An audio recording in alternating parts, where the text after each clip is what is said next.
हम कभी कभार भगवान का विजुअलाइजेशन करते हैं, हाँ। भगवान की मूर्ति का, भगवान के विग्रह का, अच्छी चीज है।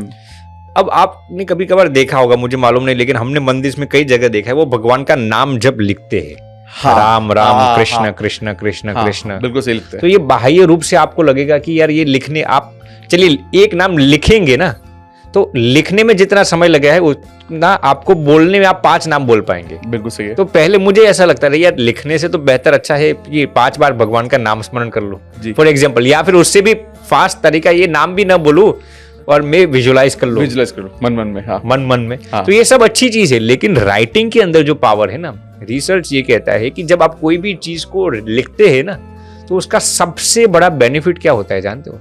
क्लैरिटी आ जाती है उस चीज के अंदर। सबसे महत्वपूर्ण फायदा ये होता है कि उस चीज के अंदर क्लैरिटी आ जाती है। अब देखिए, मैं जब कॉलेज में पढ़ता था तो मेरे हैंड राइटिंग्स आज भी बहुत खराब है तो मैं लिखने से कतराता था। मुझे लगता था यार मेरे हैंड राइटिंग में भी खुद पढ़ने में मुझे अच्छा नहीं लगा आज भी। तो लोगों को मैं यदि दिखाता हूँ ना मेरे हैंड राइटिंग में, ये क्या लिखा है, तो आज भी मेरे हैंड राइटिंग्स अच्छे नहीं है, लेकिन मुझे समझ में आया कि लिखने से सबसे पहली चीज ये होती है कि आपके जो गोल है, आपका जो विजन है, उसमें 10 गुना क्लैरिटी आ जाती है। बिल्कुल आई एग्री। दूसरा बेनिफिट क्या होता है लिखने से, जब भी आप कोई भी चीज को लिखते हैं ना, आप जिस चीज को मैनिफेस्ट करना चाहते हैं ना, जिस चीज को सिद्ध करना चाहते हैं ना, वो भी रिसर्च ये कहता है कि उसके अंदर रफ्तार, उसके अंदर स्पीड और जो फर्मनेस आती है ना, वो 3 से 4 गुना आ जाती है लिखने से। तो यदि किसी के अंदर लिखने की आदत नहीं है ना, डालिए। मैं आपको गारंटी के साथ कह सकता हूं, मैं यदि आप 10 लोगों को सिलेक्ट करेंगे ना, सबसे आलसी लिखने में मैं होऊंगा मैं रियल बताता हूं, लेकिन फिर भी मैंने अपने जीवन में ये आदत डाली। अब देखिए, हम ट्रैवलिंग करते तो मैं नोट पेन तो नहीं रखता, मैं मेरे फोन में जो भी मेरे थॉट्स आते हैं, जो भी अच्छे विचार आते हैं, या जो भी मैं मैनिफेस्ट करना चाहता हूँ, मैं लिख लेता हूँ। एक बार लिखा ऐसा नहीं, दिन में 10 बार मैं उसी चीज को रिपीट करता हूँ।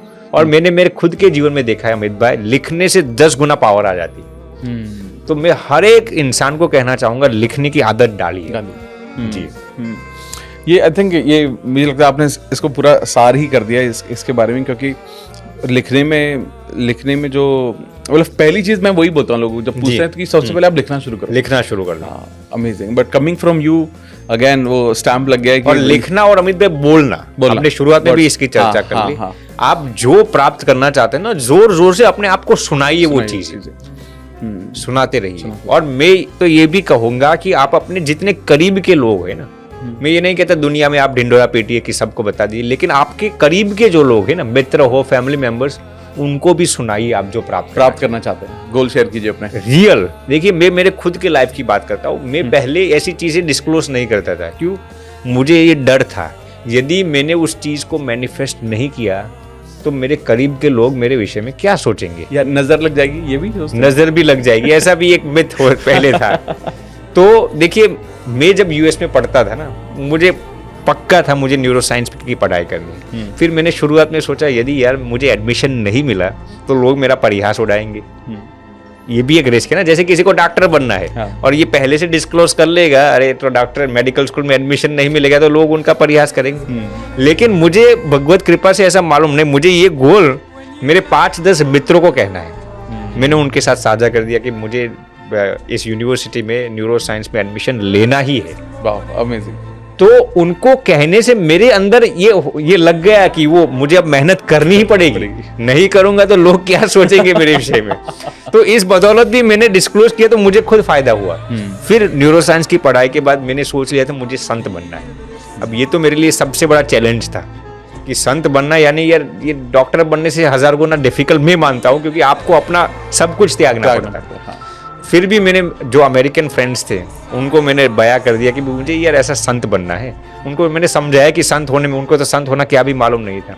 मेरे इंडियन फ्रेंड्स थे, उनको मैंने समझा दिया, सबको मैंने समझा मुझे संत बनना है। उनको कहने से मेरे, फिर देखिए ये यूनिवर्सल लॉ अमित भाई, जब भी आप किसी को कहते हैं ना, तो पहले तो आपके अंदर वो फर्मनेस आ जाती है, दूसरे अंदर आपके करीब के लोग आपको उस गोल को प्राप्त करने के लिए सपोर्टिव इनडायरेक्टली हो ही जाते हैं।